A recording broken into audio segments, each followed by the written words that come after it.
Greetings, Vault Dwellers, JR from Bowls here, and today we are taking a look at Modiphius' new Fallout tabletop RPG, which is available right now in stores or on the internet. This game is set in the sunny, retro 50s post-apocalyptic future wasteland that we all know, love, and have been playing through for at least 4 games now. In it, you will play as and fight off raiders, super mutants, ghouls, even a Mr. Handy. That's right, you can be a Mr. Handy filling out a dream that probably only like 3 of you, including me, have. But if you're lucky, you'll also get some power armor and enough bottle caps to keep you swimming in Nuka-Cola for a long, long time. Published by Modiphius, this game uses the 2D20 engine. This is the same system that powers games like Star Trek or the Conan RPG, so if you've played those, then you are familiar with how this game works. But if not, the rules are pretty simple. You'll be rolling 2D20 and trying to get under a target number, which is determined by your character.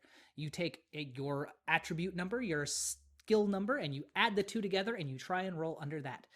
You will have 7 different attributes, all the special attributes that you're familiar with from Fallout. You'll have a list of skills taken straight from the game. You'll end up with a target number somewhere between 4, which is hard to do, and 16, which is considerably easier. You will roll 2d20 at least, as we mentioned, because you are trying to beat the difficulty of every roll. So the GM sets the difficulty, which might be 1 if it's super easy, or you might need to get 5 or even 6 successes, which is ordinarily impossible.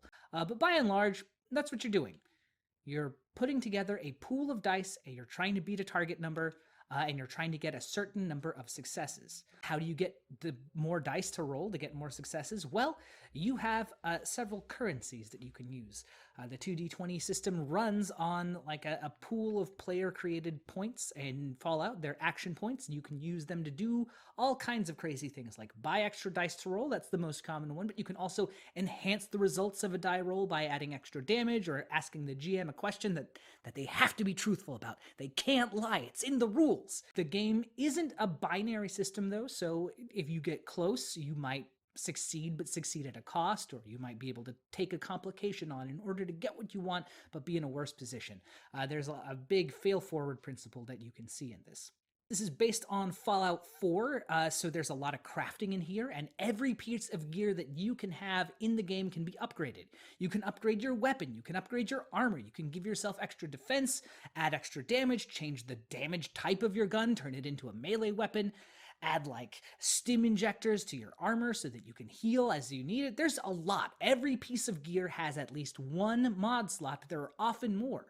There's a list of generic mods for every weapon and armor type in the game, but it gets better if you like adding cool things to your guns.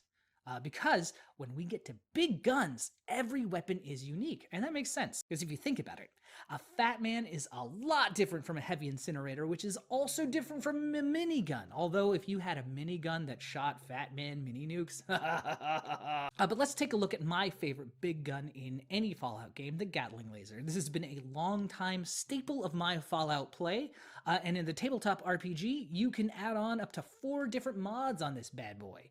You can add a capacitor mod, a barrel mod, a sight mod, and a nozzle mod, so you can kind of, but not always, customize your Gatling Laser to make it something that's cool and unique. You can fully kit out whatever gear you have to really tweak yourself to do what you want, as long as you or a friend has the right skills. Similarly, power armor.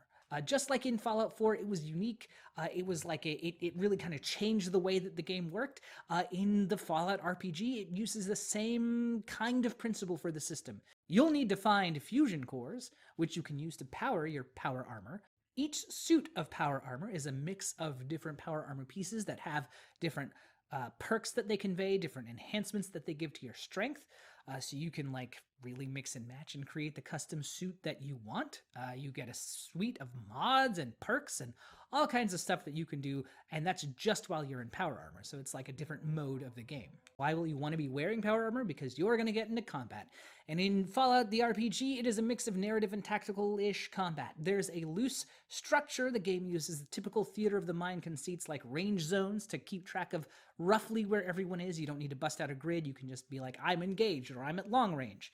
and you can do all of the normal things that you would expect to do in a Fallout game, like targeting specific body parts and missing what you think would be guaranteed shots. I'm looking at you, 95%.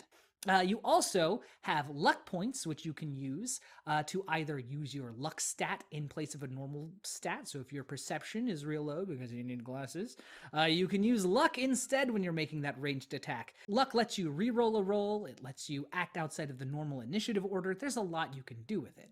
You also can pick different perks, including fan favorites like Nerd Rage and Mysterious Stranger to help you out in combat. And make no mistake, Mysterious Stranger works the way it does in the video game. A weird guy in a trench coat and a fedora shows up and shoots someone with a revolver, and it's pretty great. They don't have Weird Wasteland, but that's up to your GM. You'll get to have the full Fallout experience. You'll scavenge for gear, you'll craft and repair things, you'll need to keep track of your rads, and you'll have to deal with ghouls and raiders, and you'll fumble speech checks and then end up in a desperate pitched battle and run away from a deathclaw right into a nest of other deathclaws. And there's no quick saves in this game, so you'll have to get your way around that. But all in all, it's a ton of fun. It can take a little bit of getting used to if this is your first time playing in a 2D20 system. It is its own beast, but it is a beast that is well worth riding, much like a deathclaw, because it will take you right into the wasteland. The only difference is you won't be interrupted by Preston Garvey every 5 minutes. I'm JR from Bowles. Thanks for watching. If you want to see more RPG contents, click here.